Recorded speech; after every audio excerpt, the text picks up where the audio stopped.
ஆத்ம அபிமான ஸ்திதியின் அபியாசம் நாள் 17 ஸ்திதி 6 அபியாசம் 6 ஏழை பங்காளர் நண்பருடன் குதாதோஸ்த் சம்பந்தம் சொல்கின்றனர் வாழ்க்கையில் 1000 உறவுகள் இருக்கலாம். ஆனால் ஓர் உண்மையான நண்பர் இல்லை என்றால் வாழ்க்கையில் மகிழ்ச்சி என்பது வராது. 1000 உறவுகள் கூட பயன்படாத போது ஓர் உண்மையான மற்றும் நல்ல நண்பர்தாம் நம்முடைய உதவியாளர் ஆகிறார். நமக்கு 1000 நண்பர்கள் இருந்தாலும் சில நண்பர்கள் மட்டுமே சமயத்தில் நமக்கு பயன்படுவார்கள். நம்முடைய நல்ல நண்பர்களிலும் கூட நமக்கு அனைவரிலும் நல்ல ஒரு நண்பர் அவசியம் இருப்பார். அவரை நாம் மிக நல்ல நண்பர் எனவே சொல்வோம். எனவே ஒரு நல்ல நண்பர் 100 உறவுகளுக்கு சமம் என்பது மட்டுமில்லை, ஆனால் 100 டாக்டர்களுக்கு சமமாகவும் இருப்பார். ஒரு நல்ல நண்பரின் அறிமுகம். நமக்கு அநேக சூழ்நிலைகளில் மக்களின் உதவி அவசியமாக உள்ளது. ஆகவே நமக்கு யாராவது நண்பர் இருக்க வேண்டியது அவசியம். நமக்கு எந்த சூழ்நிலை வந்தாலும் நமக்கு துணை செய்ய இயலும். இதை யோசித்து நாம் நம்முடைய நண்பர்களோடு ஒரு நல்ல சம்பந்தத்தை அமைத்து கொள்கிறோம். இதன் மூலம் சமயத்தில் அவர் நமக்கு உதவி செய்ய முடியும். ஒரு நல்ல நண்பரின் சம்பந்தம் நம்மோடு மட்டும் இருப்பதில்லை, ஆனால் நம்முடைய முழு பரிவாரத்தோடும் அவரது நெருங்கிய சம்பந்தம் ஏற்பட்டு விடுகிறது. நம்முடைய வாழ்க்கையில் மட்டுமில்லாமல் நம்முடைய பாவனைகளையும் கூட சிரேஷ்டமானதாக ஆக்குவதில் அனைத்திலும் மகத்துவம் நிறைந்த பங்கை ஆற்றுகிறார். வாருங்கள், இப்போது நம்முடைய அந்த அனைவரிலும் நல்ல நண்பரை பற்றி அறிந்து கொள்வோம். ஒரு நல்ல நண்பர் நம்முடைய பாவனைகளோடு கூடவே இணைந்து நம்முடைய சுகத்தில் மட்டுமல்லாமல் துக்கத்திலும் நம்மோடு இருந்து அதை போக்குகிறார். நம்முடைய தேவைகளை அவர் அறிவார். அனைத்தும் அறிந்திருந்த போதிலும் பொறுமை காத்து நமக்காக ஒரு சுயநலமற்ற பாவனை வைக்கிறார். நம்மிடம் எந்த ஒரு விண்ணப்பத்தையும் வைப்பதில்லை.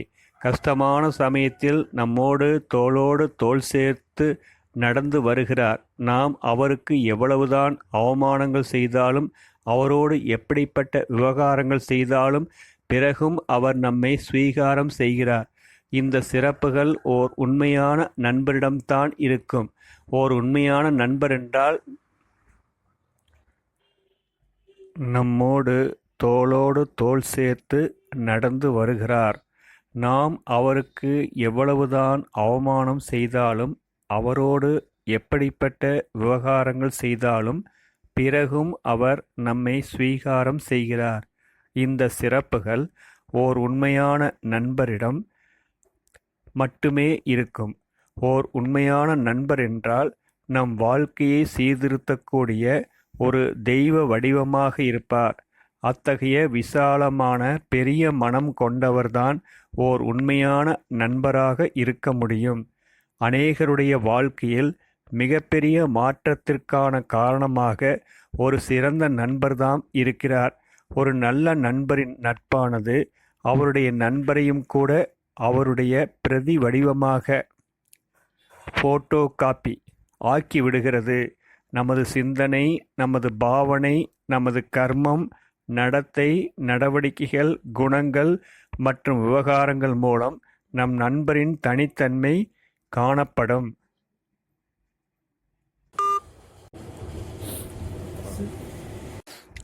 ஆத்ம அபிமானி ஸ்திதியின் அபியாசம் நாள் 17 ஸ்திதி 6 அபியாசம் 6 தொடர்ச்சி.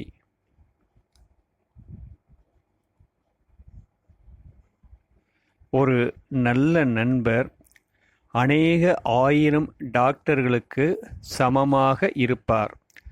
அவர் நம்முடைய கஷ்டகாலத்தில் நமக்கு நல்வழி காட்டுவார். ஒரு நல்ல நண்பரின் நட்பு ஒரு நட்சத்திரத்திற்கு சமமாக இருளில் கஷ்டமான நேரத்தில் தான் காணப்படும். அவர் நமது நம்பிக்கைக்கு உரியவராக இருப்பார். அவர் நம்முடைய தவறுகளை மன்னிப்பது மட்டும் அல்லாமல் அவற்றை மறந்து நம்மோடு நட்பு பாராட்டுவார் மற்றும் அதோடு கூடவே நம்மை தவறுகள் இல்லாத, குற்றங்கள் இல்லாத அவஸ்தா வரையிலும் கூட அழைத்து செல்வார். அவர்தாம் சிறந்த நண்பர் எனப்படுவார். ஏழை பங்காளர் சிவபாபா சிறந்த நண்பர். இந்த இருள் நிறைந்த கலியுக கடைசியில் கூட நம்முடைய உண்மையான நண்பர் நம்மிடம் எந்த ஒரு விருப்பமும் வைக்காமல் அநேக விதமான பாதகமான சூழ்நிலைகளில் நமக்கு தோள் கொடுத்து நம்முடைய பலவீனங்களை புரிந்து கொண்டு அவற்றை நீக்கி விடுவதற்கான நல்ல யுக்தி மற்றும் சக்தி தருகிறார். கீழே விழும்போது நம்மை எழுந்து நிற்க செய்து நிர்விக்னம் மற்றும் சக்திசாலி ஆக்குகிறார். நம்மை எந்த ஒரு தடையும் தடுத்து நிறுத்திவிடக்கூடாது என்பதற்காக நமக்கு வழிகாட்டியாகி நமக்கு நல்வழி காட்டுகிறார். நாம் இடரும்போது பார்வையற்றவர்களின் ஊன்றுகோலாகி சரியான பாதையை காட்டுகிறார். அவரது பெயரால் சேவை செய்வதற்கும் மற்றும் ஒரு கைப்பிடி அரிசிக்கு சமமான அழியக்கூடிய செல்வத்திற்கு பதிலாக அவர் நமக்கு அநேக ஜென்மங்களுக்கு வைர வைடூரியங்களால் ஆன மாளிகை மற்றும் அளவற்ற கஜானாக்களால் நிரப்பி விடுகிறார்.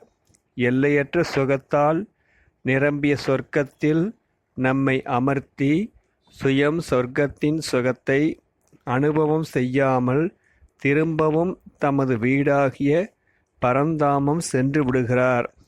அப்படிப்பட்ட நண்பர் முழு உலகத்திலும் வேறு யாரும் இருக்க முடியாது. இந்த நட்பை விடவும் சிறந்த நட்பு உலகத்தில் வேறு எதுவும் இருக்க முடியுமா என்ன? அவர் தனியாகவே உங்களுக்காக அனைத்துமாக இருக்கிறார். அவர் ஒருவர்தாம் எனக்கு அனைவரை காட்டிலும் நல்ல நண்பர், உயிரினும் அன்பான நண்பர். சங்கமிக பிராமண பரிவாரத்தில் அனைவரும் ஒருவர் மற்றவரின் நல்ல நண்பராக இருந்த போதிலும் ஒரு சிவபாபாதாம் நம்முடைய உயிரினும் மேலான அன்புக்குரியவராக வாழ்நாள் முழுவதும் நண்பராக இருப்பவர். ஈஸ்வரனுடன் நட்பு. பகவானுக்கு நம்மோடு நட்பு மற்றும் நமக்கு பகவானோட நட்பின் ஞாபகார்த்தமாக சுதாமா, குசேலர் மற்றும் ஸ்ரீ கிருஷ்ணரின் கதையில் குறிப்பிடப்பட்டுள்ளது. சுதாமா ஓர் ஏழை பிராமணராக இருந்தார். ஸ்ரீ கிருஷ்ணர் துவாரகையின் அரசராக இருந்தார். இருவரும் குழந்தை பருவத்திலிருந்தே நல்ல நண்பர்களாக இருந்ததாக நம்பப்படுகிறது. ஏழை பிராமணர் ஒரு கைப்பிடி அரிசியை எடுத்துக்கொண்டு தம்முடைய நண்பர் ஸ்ரீ கிருஷ்ணரிடம் சென்றபோது அந்த நட்புக்கு பிரதிபலனாக ஸ்ரீ கிருஷ்ணர் அவருக்கு நட்பின் அவசியத்தை எடுத்துரைத்து அவருக்கு மாளிகை, மாணிக்க வைரங்களையும் முத்துக்களையும் சொத்துக்கள் அனைத்தையும் கொடுத்து விட்டார். புராண கதைகளில் இவ்விதமாக வர்ணனை உள்ளது. சுதாமா என்பவர் சங்கமிக பிராமண ஆத்மாக்களாகிய நம்முடைய ஞாபகார்த்தம் மற்றும் ஸ்ரீ கிருஷ்ணர் பரமாத்மாவின் உருவமாக உள்ளார். அவருடன் நட்பு வைத்து அவருடைய சேவையில் செல்வத்தின் சகயோகம் கொடுப்பதற்கான பலன் சொரூபமாக அவர் நமக்கு 21 பிறவிகளுக்கு தங்கம் மற்றும் வைரங்களால் அலங்கரிக்கப்பட்ட மாளிகை, எல்லையற்ற சுகம் மற்றும் ஆனந்தத்தால் நிறையப்பெற்ற சொர்க்க வாழ்க்கையை தருகிறார். இது நட்பின் மிகப்பெரிய வெளிப்பாடு. ஒவ்வொரு சங்கமிக பிராமணருக்கும் பிரபுவின் நட்பு கிடைத்திருப்பதற்காக கர்வம் இருக்க வேண்டும். நட்புக்கு இன்னோர் உதாரணம் அனுமான். அனுமான் ஸ்ரீராமருடன் ஓர் உண்மையான பவித்திரமான நட்பை கொண்டிருந்தார். அவர் ராமருக்காக தம்மைத்தாமே சம்பூர்ண ரீதியில் சமர்ப்பணம் செய்து கொண்டிருந்தார். ஸ்ரீராமரின் ஒவ்வொரு காரியத்திலும் தனது முழுமையான சகயோகத்தை அளித்தார். அனுமான் மற்றும் ஸ்ரீராமரின் நட்பு சிவபாபாவுக்காக சங்கமிக பிராமண ஆத்மாக்களாகிய நம்முடைய நட்பு மற்றும் மரியாதையை தெரியப்படுத்துகிறது. தீமையின் நட்பு கர்ணன். கர்ணன் மிகுந்த மதிநுட்பமும் பரந்த மனமும் கொண்டிருந்த போதிலும் தீயவர்களுடன், அதாவது கௌரவர்களுடன் நட்பு வைத்த காரணத்தால் அதன் பிரபாவத்தால் அழிந்ததாக காட்டப்பட்டுள்ளது. அதனால் நட்பின் மகான் தன்மையை உணர்ந்து தன்னுடைய அனைவரிலும் நல்ல நண்பர், உயிரினும் மேலான அன்புக்குரிய சிவபாபாவுடன் நட்பு கொள்ளுங்கள் மற்றும் அவருடைய பிரதிரூபம் சமமாக ஆகுங்கள்.